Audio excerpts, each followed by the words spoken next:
All right, lesson 6-7, solving radical equations and inequalities. So by the time we're done with this lesson, we should be able to solve equations containing radicals, solve inequalities containing radicals, and you should also be able to use your graphing calculator to solve radical equations and inequalities as well. But that's really going to be more as a way to check to make sure our algebra is okay. All right, so a radical equation has a variable in the radical or a variable to a fractional exponent. So it has to look something like one of these two. So to solve, we're going to isolate our radical and then raise both sides of the equation to the same power. And for these problems, we do need to be careful about getting an extraneous solution.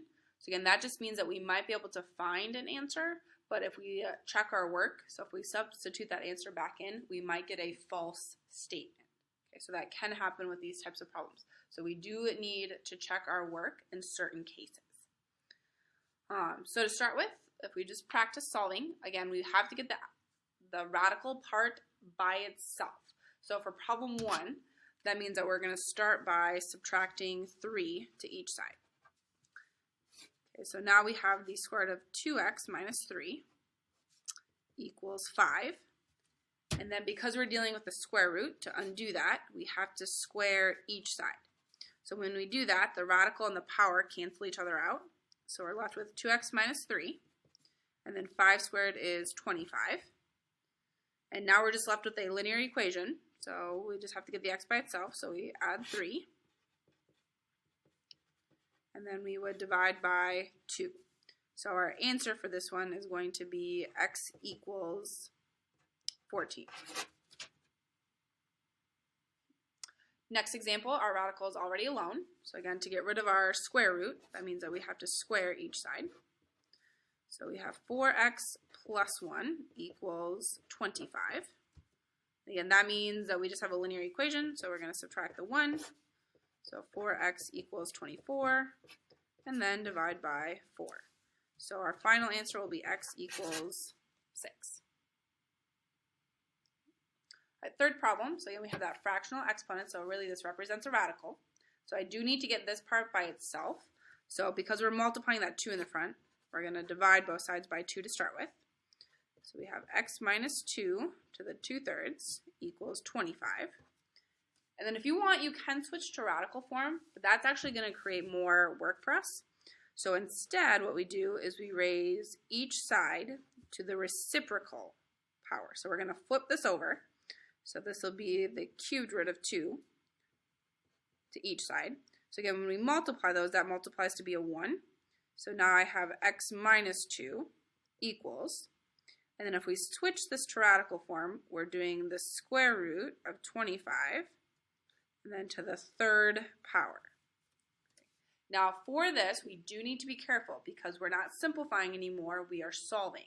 So anytime we solve and we have an even root, we have to remember to include both the positive and the negative answer.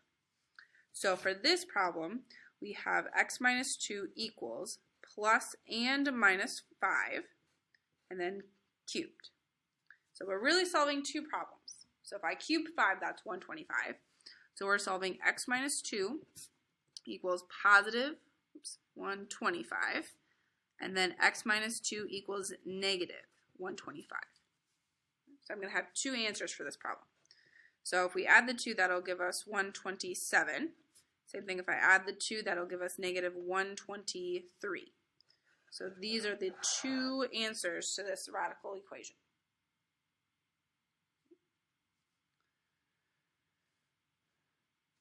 All right, so next set of examples. So again, we're going to start by subtracting the 1, and then I'm actually going to change forms to make it look like this one. And then it should be a little bit easier to solve. So again, we're going to subtract 1, and at the same time, we're going to switch this to be in the other form. So we'll have x plus 1 to the 3/5 equals 27. Okay. And again, to get rid of this, I'm going to raise it to the reciprocal power. So 5/3 to each side. Okay, so again, that multiplies to be a 1, so it cancels out. So we have x plus 1 equals, and then we're going to switch this to be in radical form. So we're doing the cubed root of 27, which is a perfect cube, and then we're going to take that answer to the 5th power. So again, if you have your note card with your powers on it, this will be helpful to use. So the cubed root of 27, let's see, is 3.